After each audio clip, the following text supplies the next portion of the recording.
right, everybody, we are live. This is episode 000, the pilot episode of the Baseball Fanatics. To the left of me, we have Bob. Bob, how you doing tonight? Fine, how are you? Good, good. How's everything? Cannot complain. I'm trying to figure out what park that is behind you. Is that, looks like, I'm trying to get really into it. I see the tall lights over there. I've been to all the ballparks, and... Okay.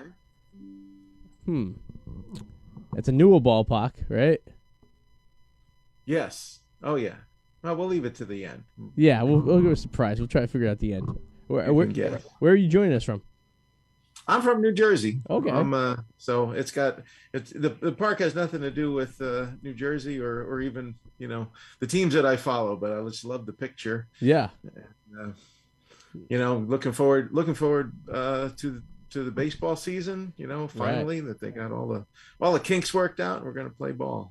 Yeah, so that was the most frustrating thing going into this new season of 2022 was the baseball strike and the whole figuring out what the hell was going on, and if there was going to actually be baseball played, which was the big thing, because you and I had no idea.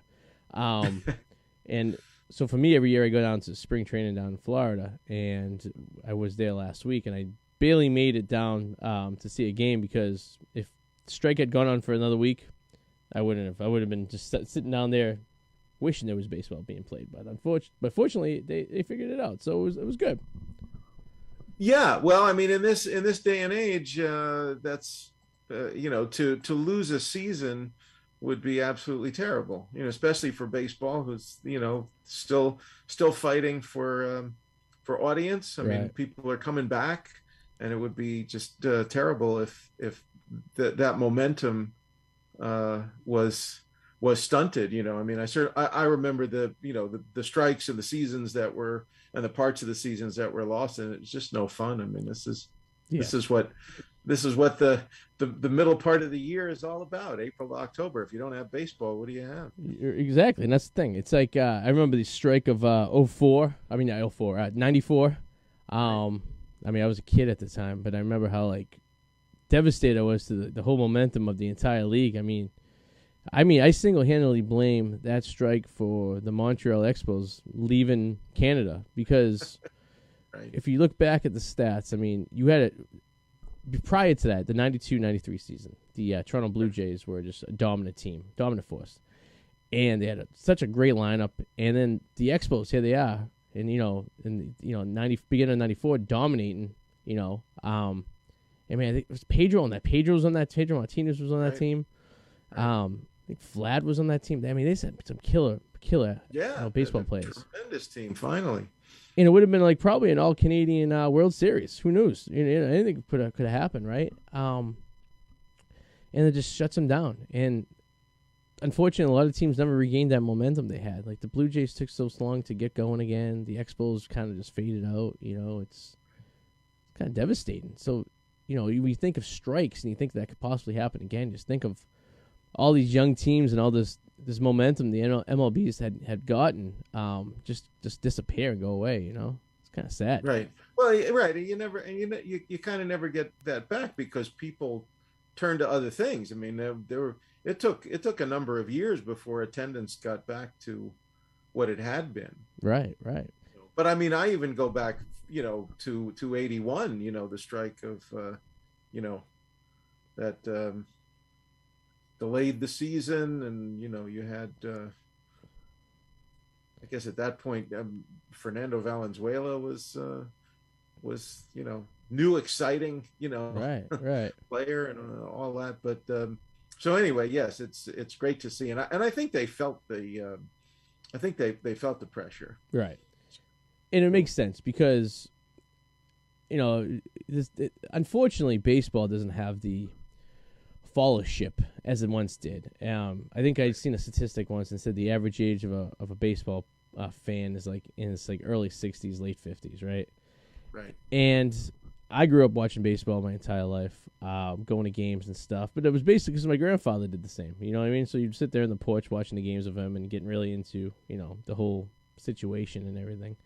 Right. And I make the I'm in the minority of this. I was just talking to one of my buddies saying that I could watch a Pittsburgh Pirates play, a Nationals game on a Tuesday afternoon in May and be entertained, But not a lot of people like that. It's not like football where an average fan can just tune into any game and be entertained. You only really seem to watch, most fans only seem to watch the team that they're a fan of, Right.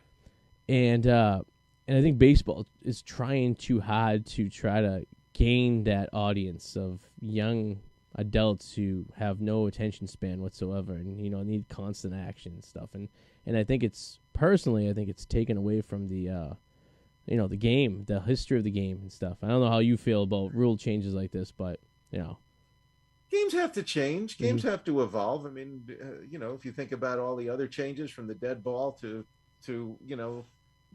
raising the pitcher's mound and lowering the pitcher's mound, right? I mean, it used to be there was that when Carl Yastrzemski won the batting title with a 301 average. I mean, you didn't, and what was Gibson had a sub-2 ERA, so you have to change those, but you have changes in lots of sports. I mean, football has become far more offensive. They got rid of they tightened up the pass interference penalties and widened the field. The hash marks. So every game, I mean, I guess when they do it with baseball, it seems to touch this electrified rail of American culture. Like you could change anything else, and I mean, who cares about soccer, right? Because a 0-0 game is not in any way entertaining, although it is. I mean, I love soccer too. Yeah. But it's just a matter of getting people who are not necessarily fanatics or into the sports and that's to do that. So even putting the person on second base, to start the extra innings, okay.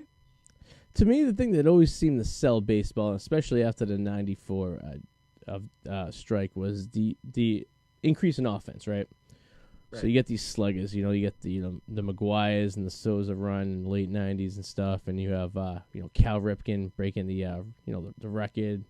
That was I think it was a little before, but you had all these teams with these sluggers, the big Hurts out in White Sox, and people started getting they would tune in every game, right? They were like, I want to see if McGuire and yeah, I mean.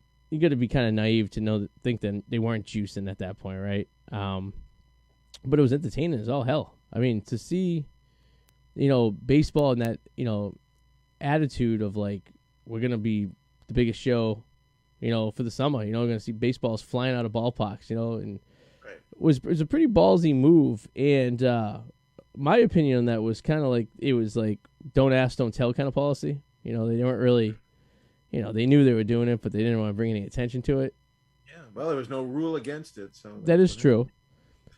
And I think if you go back to the whole Canseco situation, right?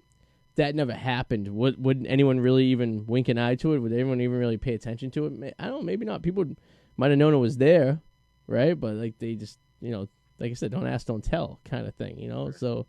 But it definitely made baseball more appealing to people. It actually brought in people who were really interested in the game, and then it just kind of faded away. I don't know. And like you said, you made a great point about soccer games being 0-0, right? And people being the most popular sport in the planet. Right. And baseball could have the same results going in for and what's the difference? Well, soccer they're running around for 90 minutes straight without any breaks, right? And it's a little more of a strategy. Whereas baseball, I think I seen a statistic that said the ball only moves 2.5 minutes during a baseball game, right? That's the only movement in the entire, and you're sitting there for 3 hours. So, yeah, but what do you think would be able to make the game more appealing to the younger generation? I mean, what do you think baseball could actually do? What rules could they change? What situations could they make to make it more appealing to the the younger generation? I think having the clock, right? I mean, there's going to be a clock, right? Yep. So I mean, there used to be a lot of walking around and leisurely summer sauntering and lemonade out. No Garcia Power taking 20 minutes a pitch, right? So right. But again, I remember going to games, way back, and they didn't last 3 hours. Hmm. You know, you still had the walking around, you still had Right. the, you know, okay, we're going to pitch, but you know, the games lasted, you know, 2 hours and 15 minutes, or you know, whatever it was. Um, so having the clock, I think, also helps. Um, Why do you think that though? Like, as someone who's has watched baseball, probably you've probably seen '70s games and stuff in the early '80s, but remember it better than I do. Why do you think that's the way it is? Why do you think they were able to do that stuff 40, 50 years ago, and the games were only 2.5 hours, 2:15, and now they do the same things, but they last over 3 hours? What changed? What do you think? well, people, you know, they were stepping in and out of the box. Pitchers were taking their own sweet time. Yep. Um, I think some of it, you know, quite honestly, I think some of it has to do with a few extra commercials I agree. too. You know, Yeah. I mean, when you got to sell something, you know, I mean, you'd have a couple of commercials, you go back to the game. Hmm. Now, even an extra 30 seconds every time you're in between innings, you add that up. That's true. That's a few minutes. Yeah. So, you know, it adds to it. And the I mean, pitching the too, right? strategy I think is the same, but And they didn't really switch pitches as often as they did in the '80s and the '70s as they did late in the '90s. Like the specialty pitcher that's true. for one guy, right? And then that cues the commercial break, right? So there's another Right. 30 seconds you lose, right? Yeah, right. Because yes, you had more pitchers who were pitching full, you know, complete games, Hmm. or they would, you know, they would go 7, 8 innings, and Right. you'd have somebody come. I mean, it was not uncommon for a closer to come in for 2 outs, True. you Yeah. know, and then you know it finally, you know, now I mean I mean it's a different kind of strategy. You know, you have your starter, Yeah. it's now your opener. You know, Right. it's like an hors d'oeuvre. You know, It's like an appetizer. right? Yeah, because Yeah. the Tampa Bay Rays were pulling that a couple of seasons ago, where they didn't have 5 pitches; they only had four, and they had an opener, which Right. I've never been heard of before. And there's a guy who's going to come in for a few innings and then see what happens. Right. Well, yeah. I think it's that. I'm not sure that there's that. I mean, is there that much more offense? You know, I mean, I know that you said, you know, home runs tend to attract people, Right. but I tend to be more contrarian, and I'd much love to see, you know, the hitters put the ball in play and see people running around. Right. And you know, see, you know, can they get the extra base? Can they get to third? You know, play at the plate. You know, I mean, a home run is fun to watch sometimes, and you know, it can be dramatic. Hmm. But I would much rather see, you know, the ball in play and the base running and the different strategy there. But you know, maybe I'm just No, you and know, I actually agree with you on that, because I grew up as a Red Sox fan, but I always appreciated National League baseball a little bit better because of the small ball aspect of it, where you didn't have to hit a home run to be able to make it entertaining, where you could just get on base, you could draw a walk, you could steal a base. You have the double steals, and it seemed like there was more. It wasn't always about just hitting home runs. right. And as you know, like the National League, didn't have the DH, so they lacked the ability to hit have the extra, offensive player there, and you lost with the 9 guy usually being the pitcher who really never really could hit, unless you were like Greg Maddux or something like that. I mean, some guy that could actually put the ball in play. But it made it a little more of a strategy, because you never know. You have a guy in first and second doing the double steal, and you always kept. It always seemed like the field had to be more on their feet, whereas in the American League it was always just like boom, boom, boom, hit the ball, send it off, and which you could argue that's an entertaining aspect, but like it takes away the appreciation of the strategy of baseball. It's not just hitting the ball. It's about figuring a way to get from home back to home again. You know what I mean? I guess how are you gonna get there? No, you're right. What they say? It's like, Well, look, even if I mean, I don't understand, saying, oh, it's too long. I mean, an NFL game takes 3 hours. right. And, you had mentioned that the amount of action in there. I think the latest figures are in a 3-hour game, there's about 11 minutes of actual action. Right. So there's arguably more action in a baseball game, even if it's just, a pitcher pitching where anything could happen. That's true. Yeah. As opposed to a huddle where nothing is, Right. nothing is going to happen for that long, or a soccer game that goes back and forth.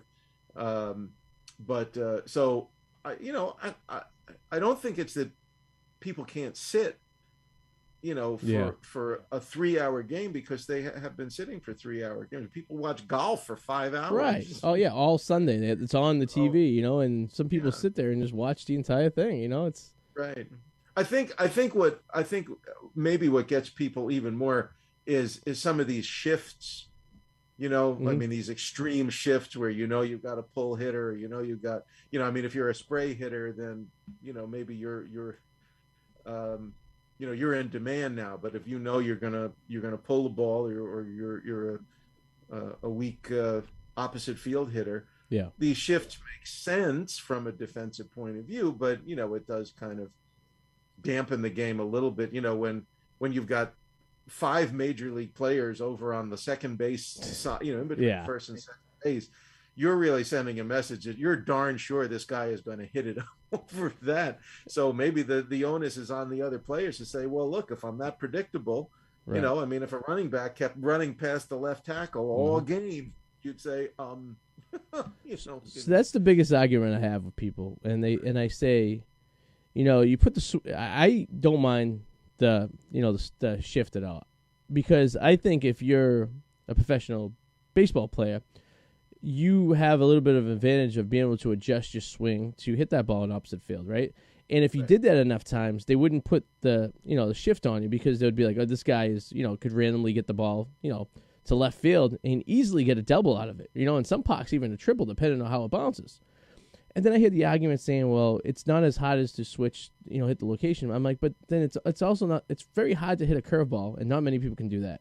So, right, you know, you hate to justify the money aspect of it and being the professional level that a player is. But if I was a professional baseball player, and every time I was up at bat, all 9 players went to the right side of the field, I think I would adjust my swing a bit to be able to compensate for that and hit the ball a little bit quicker and knock it into the left. You know what I mean? yeah, right, It just makes sense, right? When you think about it, it's just because it's like the analogy. If you're a running back running behind the left tackle the entire time and you have no other move, you're not going to get very far, right? You know what I mean? It's like right, I always thought the shifter was like kind of like a cool, um, like, oh, all right, we'll see if we can take a little bit of advantage of this batter, because we found his weakness, right? It's almost like when a quarterback looks into the secondary, he knows this guy is like either injured or he's a second string safety or cornerback. I'm going to throw my best receiver that way and take advantage of this guy, right? And that's what this shift does, right? Because baseball is the only sport where the defense holds the ball, of all the right. sports, right? So that's their method. And I don't know why there was such a big deal made about the shift. I mean, I understand the bore factor of if the ball's getting hit over there every single time, but you know, Well, maybe it's the okay. I know that that the players have to change. mm-hmm. It's the players that are really going to have to change, and and do things differently. Right, So you have an off season. Learn how to swing a little later if you're a right. pull hitter, and learn how to I mean, golfers a do that, little. right? Golfers do that. If they have a little bit of a slice, right? They sit there and they Yeah, adjust it, right? So, I think everybody does. I right, mean, basketball players. I mean, if you're Johnny One Note, people are going to figure it out pretty quickly. right, and I don't know if it's the stubbornness of the players that don't want to adjust to that. You know what I mean? Like, I always felt like the unions for the baseball players was, I don't know. It's a little bit different than any other sports, right? It almost seems Yes. like they run it, right? Like what the other sports, the owners are in control. Football, for example, is probably the worst example, right? They really use and abuse their players. Yeah. Um, in baseball, I don't know what happened over time that had them gain so much power, but it almost seems like the owners like bow to their every demand, and the players, it's pretty much like the inmates running the asylum, right? It's like they could do whatever they say, whatever they want, and if they don't want to do it, they're just going to strike, and they don't really give a shit if they're not going to be playing or not. They're just going to hold out and hold out and hold out until they get what they want. Kind of like a 2-year-old who's like wants what they want and just sitting there, not doing anything. And I mean, that's great if you're a player and you're part of that union and someone's looking out for you and making sure you're taken care of. But at the same time, it's like it almost feels like it's hurting the game, because if it's like now it's like a pissing match between the owners and the players, and You almost think the players are going to get like look at the agreement they came up with after the strike. It almost seemed like it was very player favored. You know, the owners didn't really come up with anything. They I can't remember if the owners wanted the DH or not. I think they didn't. Did they not want? I can't remember the aspect of that. The whole DH thing. What is that? What do you mean? Like who wanted it? Like the players wanted the DH, right? Because they gave him an extra position for the, 15 more teams to give, right? And the owners were like, they kind of didn't want it, because they wanted to keep the tradition of the game. I guess I don't know. I don't like the DH personally. I'm more of a traditional baseball, fan. I like the whole, make the pitchers learn how to swing a bat, because when you're a pitcher and you're playing in high school, you also play 6 other positions and you hit the ball. So, when you come in, and even in the minor leagues, when you get in the early minor leagues, I guess you have to try to find your swing, and then they just kind of say, like, you don't have to swing the ball anymore. I'm like, but why? You're a player. You should be you're part of the defense. Why aren't you part of the offense? That was my biggest gripe. I always thought the DH was a silly thing to be added, but I don't know. Right. Well, I mean, it is, given what what hitters, what pitchers are doing or they're not doing. You know, I mean, especially now, if you got a pitcher who's only pitching 3 innings, mm-hmm. You got to use a lot of your bench. Right. So, but it also, I think, but like it would also be a strategy too, right? So say you're a pitcher that could hit, right? Yeah. So you'd want to use that particular player. You'd want to adjust your pitching rotation a little bit differently, I guess you would say. Like, or how long, many innings are going to go. Because if this guy was coming up in the lineup and he knew you could hit, you would keep him in for an extra few innings just so he can get up there to bat, right? Whereas now, or it was, because I think the DH is gone this year, right? They got rid of it officially. The pitch and batting rather, and the DH is in both leagues. Now you can just pull the pitcher whenever, and you don't have to worry about losing that hole in the pocket because you get your offense already set up. Right. I also think a lot of that was for the interleague play, and that dynamic where if you're in a National League ballpark, you needed to have the pitchers bat, and it was kind of a disadvantage for the American League teams when they could come in, especially for the World Series and stuff, where like you'd lose that ability. And I also thought it was a gain for employment as well, because now if you have 15 more job opportunities for a guy who is maybe just a so-so guy on an American League team, or a third baseman, say, with a bad knee that could still hit the ball, but there was already a DH on that team. Now you have an opportunity to go to 15 other teams and be able just to play every day. And, it's a helpful position. Like David Ortiz, for example, if he stayed as a first baseman that had to, do that job every day, plus hit, he probably wouldn't have been as good as a hitter as he was, and just basically being a DH kind of made his career a lot longer. Right. So I understand that aspect to it, I guess you could say. And I don't know if are you familiar with the new schedule format they're coming up with next year about the National League and American League kind of mix? Yeah, they're mixing. Right, they're mixing the. Yeah, so it's good. The schedules. Yeah, it's going to be very similar to the NHL schedule. So the NHL schedule, basically, what you do is you play your division, a number amount of teams. You play everyone in your conference, one home, one away, and then every other year you play. And then every year you play the other. So you play in hockey, you'd play the West. You play every team in the West once a year, but every year it alternates if you play them home and away. And baseball is going to be taking on that same format. So, start next season, your particular team will play every single team in the MLB. As for the National League, it'll be a switch off every other year for a series that you'll be playing, which is kind of cool because you get to see every single team.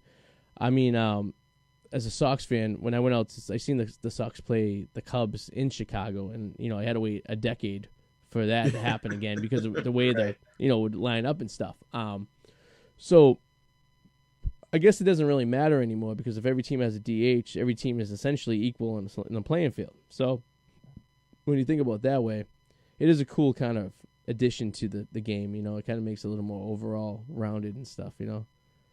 Right. It's just weird. Yeah. It is fun to see these other teams. I mean, it's nice. You have the rivalries and everything like that. But It has been a while since, I mean, I got the pick here. I can go to Yankee Stadium or I can go to, Citi Field, Right.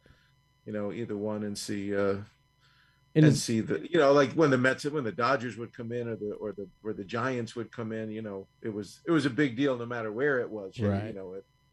at Citi Field or whatever. But, I guess we're a little spoiled here. So Yeah. if you have, one team, it's nice to see all the others. Why not? We used to have two teams up here in Boston. In the 50s, Right. they decided the oldest team in town was going to jump ship and go out to Milwaukee. So yeah, Right. and if they were still here growing up, I probably would have been a Braves fan over a Red Sox fan because of just the whole nature of the history of the team. But it is kind of cool to be in part of a city where you have both a National League and an American League team. At least it was until this year. I mean, now it's like having two teams. It's like having two basketball teams or having two football teams. They're all basically going to be the same, And like, so you obviously a couple hours from Philadelphia too, so you get the Phillies right there too. And if you need to go up to Boston, you're like 4 hours away. So it's like you kind of in a good location, well, right? Phillies were. It's not a. Actually, yeah, we have gone down to see the Mets. Mm-hmm.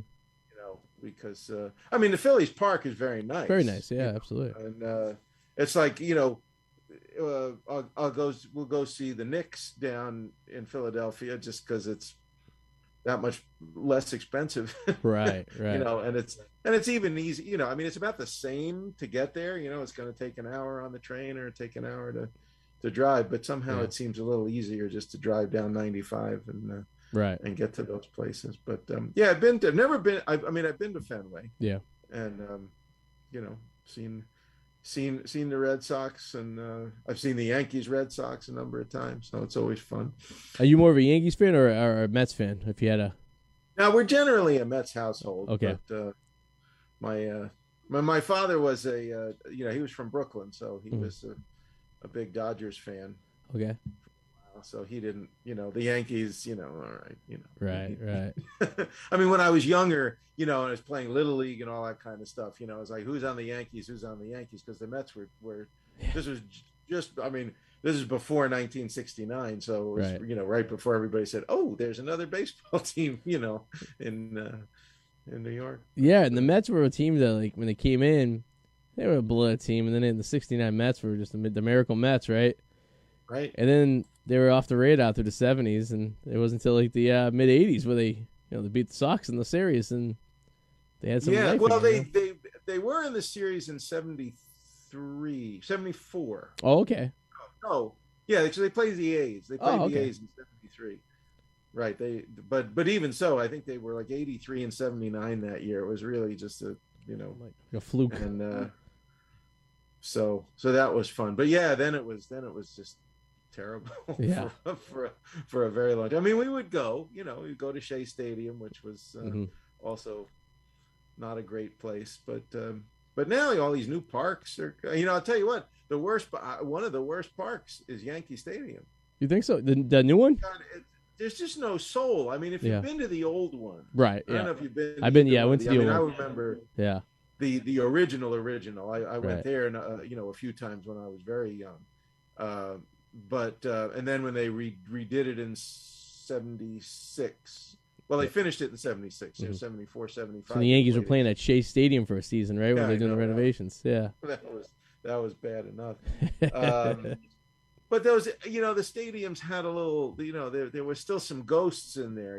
This new stadium is, I don't know if you have, I mean, Fenway's, still around, but I don't know if you have, like a minor league park that's been built in the last, 10 years. We just got the Worcester Red Sox just moved up there. Yeah, so and they're nice, right? Yeah, and they they're got nice, porches and that you can see from anywhere. And the concessions are, and that's what Yankee Stadium feels like. It feels like, there's a Yankees minor league team not far from where I live in Bridgewater, New Jersey. Yeah. Somerset Patriots, and they just became the AA affiliate for the Yankees. Okay. It's the same feeling. It's the same kind of stadium. Yeah. It's 10 times bigger. But I don't, and a lot of people that you know, who have been to the old stadium say the same thing. So it's just kind of, I don't know if they need to grow into it. It just doesn't have the same feeling as the other ones. I agree with that exact statement because so I've been to 35 Major League Baseball stadiums. I've been to both Yankees, both Mets, both Marlins, both Braves, and both Rangers stadiums, right, amongst the other stadiums that are there. And I remember going to the last year the Yankees were at Yankee Stadium was 2008, and I had gotten a 5-game pack for the Yankees and a guaranteed 2 Sox Yankee games. So I was in college at the time, so it was easy for me to get to New York. You take the Greyhound bus for like, $30, round trip back and forth, right? 4-hour ride. You don't really care what the hell's going on. You could fly down at the time. You could fly to New York on JetBlue from Boston for like $60 each way, kind of thing. It was really easy, right?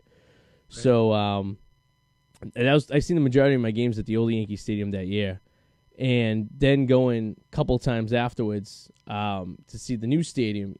I agree, it's a different. And there was something very special about how they built stadiums back in the day, and a lot of the times it was because of the space they were allocated. Like, for example, the reason Fenway Park is shaped the way they were is because that's all the land they had. They had to build a stadium into that piece of property. And a lot of the older stadiums, similar situation. The old Yankee Stadium, you had this parcel of land you had to fill, and then you had that old rule where all American League ballparks had to face a certain direction, right? And all the National League ballparks faced a different directions because of shadows and shit. And then these stadiums were built before lights were invented, or they were just coming around, and they didn't have lights in stadiums. The Mets didn't, or the Cubs didn't get lights till '88, right? So, there's something unique about these places when you go to. And have you ever been to Wrigley? Yes, been to Wrigley. So when you go into that stadium, there's a special. It's a weirdness to it. It's like it's an interesting feel. It's like it's right. And then you go to like a brand new park, like say Citi Field, right? A good example of a brand new park that's built it's built like it's a big minor league stadium. Basically, it has all the bells and whistles a minor league stadium has, except it's like 10 times bigger, right? All these big giant walkways, and which you can appreciate with the way to circulate through these places, right? It's a little bit easier. There's escalators and stuff compared to like old Yankee Stadium or Fenway Park, where like you can't move and everyone's on top of each other. But like and you only had the stairways that were about that wide. Yeah, so like for like a someone like you and I who apparently we have a history for the game, and something like that's kind of cool. Like I still remember going to Wrigley and using a trough in the bathroom. And being a kid at Fenway before they renovated, and all they had was troughs, and you being 5 years old, and your dad's picking you up so you could, go to the bathroom, real quick, and stuff like that. It's like, wow, it's pretty unique. And the last time I seen a trough was it was in Wrigley, and then Dodger Stadium before they did the renovation on the upper level still had troughs in there. And I was like, this is great. I'm like, this is like old school baseball. Like something as simple as that. You know what I mean? Like it gives you kind of the feel. That's what you remember. Yeah, I mean, Citi Field is nice, if only because Shea was such a, a death trap for, I could do an episode on those 1960s concrete donut stadiums and how awful they were. Oh yeah, sure. The multiplex stadiums.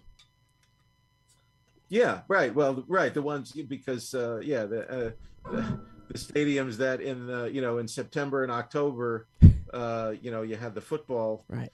You had the football field over the baseball field, so there was that dirt. Where people, the football players would. I mean, the Oakland Raiders and A's were doing that up until a couple of years ago, right? And you see in the God forbid that baseball team made it to the playoffs, then you get another month of shitty infield for the football team. You know what I mean? It's I guess when you think about it, right?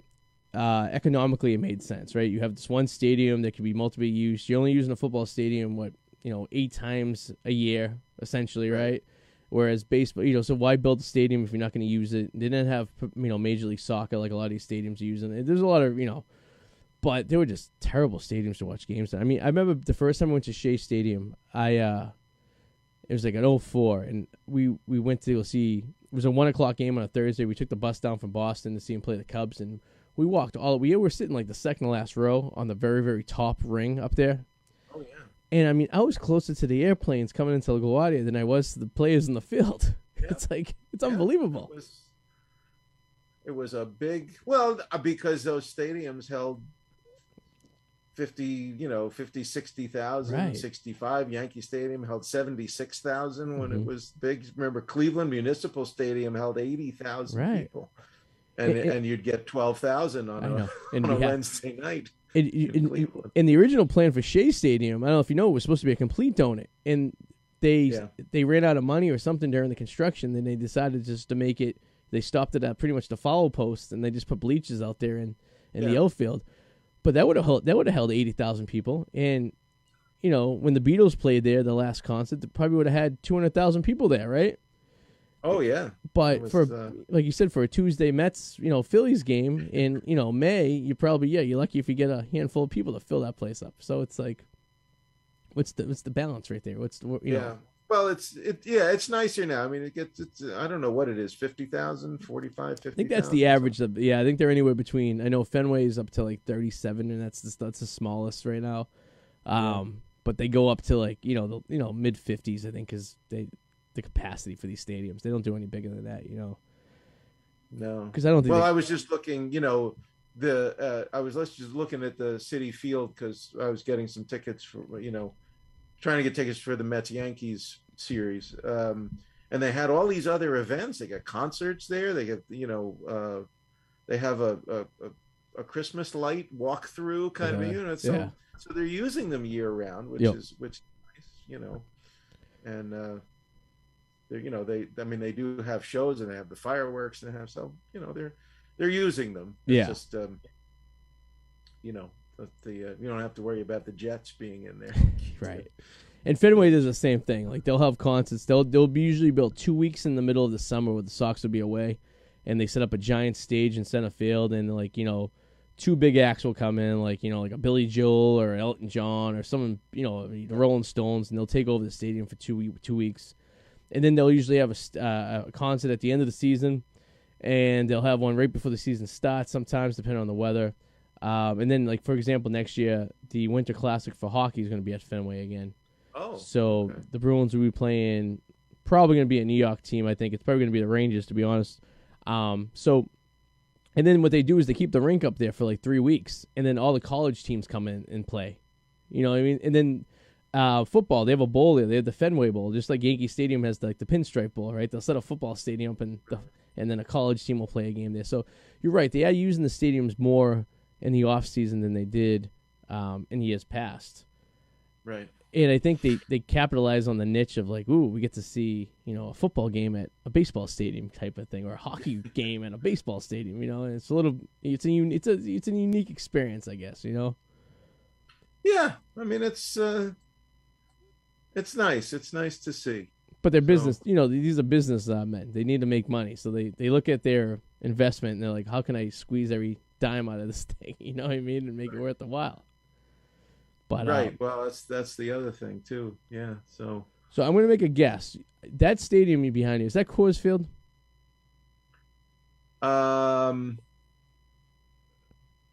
Your backdrop? It is Coors Field. Yes. Coors Field. I love that stadium. And I kind of gave it away because the interesting thing about Coors Field is you get the mountains in the background, right? Yeah. And the way home plate is located, it's to the back of downtown Denver, if I can remember correctly, so that all the views you see are of the Rocky Mountains in the background. And you see the sun set over center field kind of in a way, kind of like that picture is like over left center.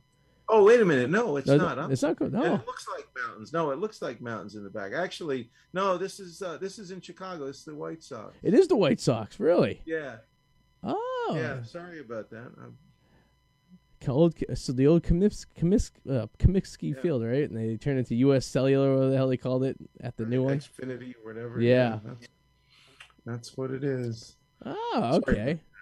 I thought that's what it was. I thought there was some mountains in the background. I was like, it's like... No, that's just the way the clouds were, I think. I think I seen a White Sox game when I was there. I was actually probably sitting where that picture was taken, up there in the right field upper deck. That's a stadium. I've never been there. So when I went to that stadium, it was in '07. It was me and my cousins took like a week long road trip where we seen 5 different baseball stadiums. We started in Philadelphia, we went to Philly, Pittsburgh, went down to Louisville to the Slugger Museum, St. Louis, White Sox. We went up there, then we went up to Detroit, and then Toronto. And I remember we were staying at a hotel in downtown Chicago, really nice area in the inner loop. And talking to this guy, we're like, "Oh, we're going to a White Sox game. I think they were playing the Indians or something like that." And the guy's like, "Well, hey, I'll give you a little advice. When you get to the stadium, get off the train, walk directly to the stadium. When the game's over, go from the stadium directly to the train and go back to where you go." And he's like, "Do not venture off anywhere near the stadium." And I got the same advice when I went to an Oakland A's game too. And it's just like, damn, like did they really put these stadium in a sketchy neighborhood? It's like you just want to get there, get off, and call it, and you don't know. Sometimes you could be a tourist, right? You're sitting there and you're like, "Oh, I'll venture off, I'll explore," because a lot of these stadiums have these little communities around there where people go and drink. And I know Philadelphia had that big Xfinity center that they built across the street where it has all the bars and everything you go to and the restaurants and stuff. And but like, yeah, I mean, U.S. Cellular or Xfinity now, yeah, be careful. Well, that's what Yankee Stadium used to be. That is true. Yeah, was terrible, and then they finally put the police out there, right? And then it was only really when they threatened to move to New Jersey, that that is true. That is true. Finally got it. Till the governor of New Jersey said, "No, we don't want them here." And then Steinbrenner was fuming because he'd lost his leverage. Isn't that amazing though? Like, what's that? Isn't that amazing though when you think about that? Like, Steinbrenner's making, he's trying to pull the team out to go to another state, and the other state doesn't want him. it's right. But wasn't that during like the '80s Yankees years where they weren't so good and they weren't like kind of like Yeah, they were okay. Yeah, they were average. Yeah, it was. I think the '80s was one. It was, I think, the first decade since the '20s that they didn't win a pennant. Okay. And they didn't win they didn't win a pennant through the teens. Right. The 20 teens, but the '80s I remember was a big deal because, the Yankees have won a pennant in every decade, but so they were okay. Yeah. But the Mets were the team. They were the New York team in the '80s. The Mets. Everyone wanted to be the Mets. The miracle. It's. Oh yeah, well the Mets. The Mets won, and they should have won more than one World Series, but they got caught up in the drugs and everything. But I mean, the Yankees were good. They had Winfield and they had Ricky Henderson, and true. But the Blue Jays were better. True. Yeah. I mean, the Blue Jays were always better than the Yankees, and the Cardinals were always better than the Mets. And think about the '80s, right? When you think about the teams that went to the World Series. Now, the Orioles made it in '83 and won the series, right? The Sox made it in '86. The Blue Jays were just dominant towards the end of the '80s into the '90s. So there was so many good teams in that division. It was tough. Right. It wasn't like a layup like it was for the '90s for the Yankees, where there were so many teams that were so watered down that the Yankees just kind of dominated. So it was like the first time in Yankee history where they actually had competition in their own division. The American League East has always been. And they always seem, no matter how bad the Orioles were, they always seem to lose to the Orioles. It didn't. That doesn't happen very much anymore. But they had that Tigers. They had that Tigers team in '84. Yeah, that's right. Yeah, and the Twins. 108 games. Yeah, the '87 Twins. They were a good team, and then there was a strike in '85 was the strike, right? Where the Royals ended up getting into it, played St. Louis in the I-70 series because there was a stoppage of play halfway through the season, and they took like the winner of the first half and the winner of the second half, and that's how the Royals ended up in the World Series.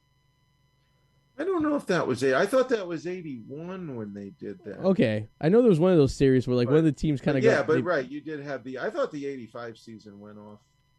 Maybe I was wrong, but yeah, maybe I'll get the dates. But yeah, there's teams that it's always funny, like when I look at stats and stuff and look at teams that won series and stuff and teams that lost the World Series. I always look at the teams they played prior to that, like in the National League and the American League Championship, and it always seemed to be like kind of the same teams that always kind of like the St. Louis Cardinals always seem to be popping up every decade for the history of baseball. They were always there in the mix, right?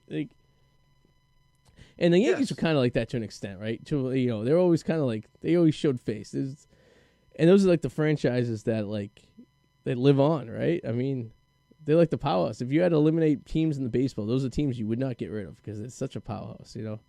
No, they were always well run, and a lot of them were owned, had deep ownership, by either individuals, when you had individuals, or it wasn't these conglomerates anymore, but Right.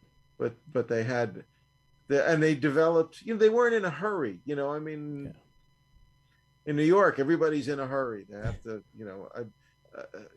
I mean, Steinbrenner certainly, signed every, if you had a great year, you got 20 million from the Yankees the next year, and chances were, like Jackie Clark, who was great with the Cardinals and then came in here and couldn't hit the ball out of the infield, or Ed Whitson, who was won, what did he win, 20 games for the Padres, and then he came here and got booed, Well, the Reggie Jackson was one of the best ones, right? Because he came to the Yankees in the late 70s, and it was like he was like one of the when I think of baseball and like signing big like ticket players, like he was the first one I think of when I go back in the past. Like the late 70s, they signed this guy, and he just dominated, but they got one World Series, well maybe two. They got maybe I know 78 and 79 they got, maybe they went to 77 and 78. 77, 78, yeah. So like, was he worth the money that they all signed for that? Like, I don't know. Who knows? But that was like the Yankees' MO, right? They'd sign the biggest guy in town and hope they could produce something, Yeah, right. It was Dave Winfield was the same, the same way. He did okay, but he had his best years with the Twins. But don't you think it's funny too? Like the Yankees had that mentality, and then the '80s they were just so mediocre that like they had to build their farm league again, right? So they had no choice but to build, and then all of a sudden 95, 96 comes around, and you have one of the best teams that ever, showed up for a series. You had all these young guys on the 96 Yankees, right? Like the Jetas, Rivera, all these guys, like Posada, right? Right. And they're going against Bernie Williams. Yeah, Bernie, and they're going against the Braves, who were dominant. They had the best pitchers in baseball, right? I mean, on paper, the Braves were probably the best team, right? The best team for 13 years that won one World Series and showed up to two, right? And you have these Yankees, all these young guys, and a lot of these guys stayed on the team for their entire career, if not, a decade. And it's just it's amazing. Like it can be done that way. You can have a family, you could build from scratch and be able to produce a team that has longevity. You don't have to go and buy every player that's the best in the world. And some teams still stay off that method, and some teams get a good player and then they trade them off because the owners don't really give a crap about what the team ends up. They just want to make the money and people showing. But like it was, I almost had a glimpse that the Yankees were kind of doing that again.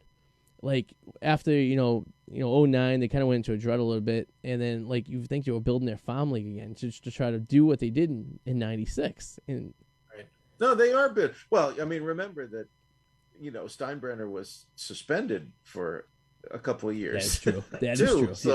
So they, I'm sure these guys in the in the front office were, we can finally breathe and do our jobs. Right. But you're right. Yeah, I mean they have, but there's this sense of underachievement because they have these. I mean, they have great teams. They've had a lot of injuries, and they get into the playoffs, but they didn't. They almost got to the World Series, right? I mean, they played 7 games against Houston, and I mean that was a real letdown. So I know that they're, I think they'll do great things this year, but there are also other teams, and the fact that the money now goes, is spread around a little bit more. So, gone are the days when, the Kansas City, A's and Royals were like in a Yankees farm team. Yeah, just kept taking players from them. So I think who did wait a minute. Name just flew out of my head. The young guy who just signed the 11-year contract. Oh, I don't know who. Wander. I think I missed that one. Yeah. It's like for some ridiculous amount of money, like $300 million or something like that. Yeah, and for 11 years, and he's 21 years old. Okay, yeah. And he's is he on the Blue Jays? It was like a Bobby Bonilla contract, right? We're going to pay him for 30 years, but play 11. Yeah, Wander Franco. That's oh, okay. Wander. 11 years, huh? He just signed. Yeah, he just signed an 11-year contract with Tampa. Wow. He's got 281 at bats. And that's the thing too. Like in baseball, like you have guaranteed contracts, right? So if this guy only plays 5 years, right? Say he goes up there and he blows his ACL, the first, game of the season, he still gets paid for 11 years if he can't ever play again. Right. And that's like another thing. You compare that to football, where they could cancel your contract any day and see you later. You know what I mean? It's like, right. it's kind of wild. The Mets had somebody like that. They had Bobby Bonilla, who was going to be being paid for the next 20 years because the Mets thought they thought they had one up on him, where they made a deal with him because they were up to with that the Bernie the whole what's with that Bernie Madoff thing, right? They were involved in that, so they were like, we can get 5% back on our investment. We're going to pay this guy on a 3% rate, so we're still going to make 2% off of him for the next 20 years. And then they almost went bankrupt when all that shit fell through it, right? So, yeah, but it's June 1st every year. Bobby Bonilla gets $1 million. So for the next 15 years. Right. Well, it's like the Knicks with Allen Houston. Right. I think they're paying Allen Houston. But this, I mean, the Tampa gone. I mean, the days that you would think that Tampa Bay could afford something like that, buy somebody down for $200 million over 11 years. Right. But okay, they want them there, and that's how you do it. Right. I mean, exactly. You're going to sign somebody. You sign them when they're 21, so that when they're 32, assuming they have a great career, then you say, okay, 32, right? Whereas these other teams, take 32-year-old pitchers and sign them for 5 years. And you get 2 years out of them, you're lucky. And the Sox, the Yankees, the Dodgers, these are all MOs of these teams. And the Mets, and because what's the worst case scenario? You sign a 21-year-old guy for 11 years, right? You get 5 solid years out of him. And 6 years, maybe he's not doing so good. He's still trade worthy. You probably still could trade him to another team and still get some prospects out of the deal, right? I mean, so it's not it's not a loss. But if you wait till the guy's 20 years old and he gets the taste what the market tastes like out there, and then he really is, it's like it happened to Mookie Betts, right? The Sox could have wrapped him up years ago, had him down for a nice long-term contract with a decent amount of money, but he got good and he got better and he got really, really, really good. And the problem was the Sox weren't going to give him the money that he wanted, and the Dodgers are always there to write a check, and there they were. We'll sign him for whatever he wants to get signed for. You know what I mean? So it's a big gamble, but you're right. You sign him young, and you hope you get something out of him long term. At least get a decent amount of time out of their contract, right? And then you trade them and see what happens. They evidently have the money. Yeah, where they're getting it from, who knows? But I know where they're getting it from. The $12 beers that you and I pay for when we go to the game, right? Yes. A funny story before we wrap up. I went down to a spring training game. Went to the Atlanta Braves' new stadium in Northport, Florida, and I seen the Red Sox play down there. We got 4 tickets, $300. Wow. Remember the days they were giving out spring training tickets outside the stadium just to get people in there? And that was my youth, right? I mean, this is not too far ago. This is 20 years ago. It's over 30 years ago. They were like, and my wife's like, how much did you pay for the tickets? And I go, it was like almost $300. And she's like, for a practice game? And the kicker was the Sox didn't start any of their starters. They were bringing AAA guys up to test them out to see how they play. So it was even worse. It was like going to a Worcester Red Sox game, but paying the price of a Red Sox game at Fenway. So, boy, have times. It's like what they make NFL. If you have an NFL season ticket, right? You got to pay for the preseason. There's 2 crap. Now it's only 3, thankfully. But yeah, exactly. But Bob, do you have anything you're plugging? Anything anyone can get you if they want to reach you? You have anything you're promoting or whatnot? I had a bunch of shows, and I got a few, I think, coming up in April. I mean, you can always how can they get you? I'm on Facebook, Bob Grundfest. I'm on Instagram, Bob Grundfest. I made it easy for everybody. It is just there. It is. So my schedule is there. I'm starting to book some things, not just in New Jersey, but in New York. So nice. Yeah. Awesome. Well, thank you for joining tonight. I think it's a pretty good episode. It's just, like I said, it's an experimental episode. We get some guys to talk about baseball, and maybe we can bring some of the younger youth into this this great sport, right? That you and I love, Maybe. I'm optimistic. I'm an optimist about that. I think that once, people talk about these kinds of things all the time, and there's always this debate. But once it starts, these things have a life of their own. And you hope that things are positive. I think the players are positive. I think you got these new rules. I'm getting so many emails and messages about different promotions that they have, different giveaways. Too, once you get people in the park, I think you get them. Right, I think so too. And the only gripe I have about professional baseball that I kind of enjoy going to minor league games a little bit better is just the price point, right? So I could bring my family to a Portland Sea Dogs game, or or a Hartford a Yard Goats game, a AA team, for all three of us could go for $30-$40, right? And it's cheap. If baseball could figure out how to get the prices down on their tickets and figure out something to make it a little more. I know the Sox are doing this offer with it's the $100. You get 4 tickets, a hot dog, and a Coke, which is not bad when you break it down. It's $25 a person, right? And you get a meal and a game. That's a pretty good. It's a fair trade off right there. If teams do more stuff like that, I think these Tuesday and Wednesday games in like April and May, or even like in August when the team's not doing that well, could still grab people there, because the minor league teams can do it. There's no reason the professional teams can't do it. So, but awesome, Bob. Well, thank you for talking with us. This is a good show. It's a nice going back in the going in the time machine of baseball, right? What's that? Going through the time machine of baseball. Yes, right. Awesome. All right. Well, everything starts next week, so we'll see how it goes. Yeah. And I'll talk to you soon. Thanks, Bob. All right. Have a good night. Thank you, Arty.